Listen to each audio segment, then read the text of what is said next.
उसके साथ पूछा जा रहा है कि अच्छा ये बताओ, भारत के इन स्कूलों में, माफ करो गुरुकुलों में क्या विषय पढ़ाए जाते हैं? तो वो गिना रहा है कि 18 विषय पढ़ाए जाते हैं। 18 विषय पढ़ाए जाते हैं। सबसे ज्यादा किस विषय पर जोर दिया जाता है? तो वो कहता है कि भारत के गुरुकुलों में सबसे ज्यादा गणित पढ़ाया जाता है।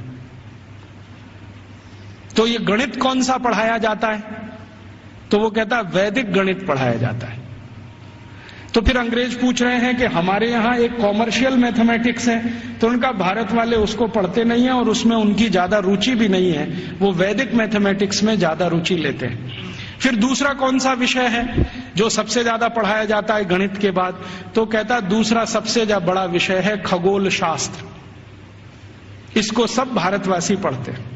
फिर तीसरा कौन सा विषय है? तो वो कहता है मेटलर्जी, माने धातु विज्ञान। फिर चौथा कौन सा विषय है? तो वो कहता है कि कारीगरी। कारीगरी माने जो विभिन्न तरह की कारीगरियां गांवों में रहती हैं। हमारे सभी गांवों में 18 तरह के कारीगर होते हैं। कोई लोहे का काम करने वाला, कोई लकड़ी का काम करने वाला, कोई बांस का काम करने वाला, कोई मिट्टी का काम करने वाला।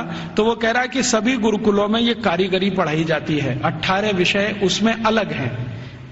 फिर वो पूछ रहा है कि इसके आगे के विषय बताओ। तो कहते हैं वो कि एस्ट्रोफिजिक्स पढ़ाते हैं। एस्ट्रोफिजिक्स समझते हैं? मॉडर्न साइंस का विषय है और भारत में 1835 में सभी गुरुकुलों में यह पढ़ाया जाता है, एस्ट्रोफिजिक्स। फिर और क्या पढ़ाते हैं? तो कहते हैं रसायन शास्त्र पढ़ाते हैं। रसायन शास्त्र के साथ और क्या पढ़ाते हैं? तो कहता है चिकित्सा शास्त्र पढ़ाते हैं। चिकित्सा शास्त्र में क्या विषय हैं? तो वो कहता है औषधि विज्ञान एक है और शल्य क्रिया दूसरा है, माने सर्जरी है और मेडिसिन है। और ऐसे ऐसे करके वो 18 विषय को गिनाता है। तो फिर वो पूछते हैं कि कैसे संभव है कि भारत के विद्यार्थी ये 18 विषय पढ़ लेते हैं? तो वो बताता है कि भारत के विद्यार्थियों को गुरुकुल में जब प्रवेश मिलता है तो वो सामान्य रूप से 5 वर्ष के होते हैं और जब वो गुरुकुल से पढ़कर निकलते हैं तो उनकी उम्र 21 और 22 वर्ष की होती है। लगभग उनको इतना समय मिलता है 15 साल का, जितने में वो सब पढ़ लेते हैं। तो फिर उनको पूछा गया कि ये विषय कैसे पढ़ाए जाते हैं, रोज पढ़ाए जाते हैं? तो उसने कहा नहीं, रोज नहीं पढ़ाए जाते, एक एक करके पढ़ाए जाते हैं।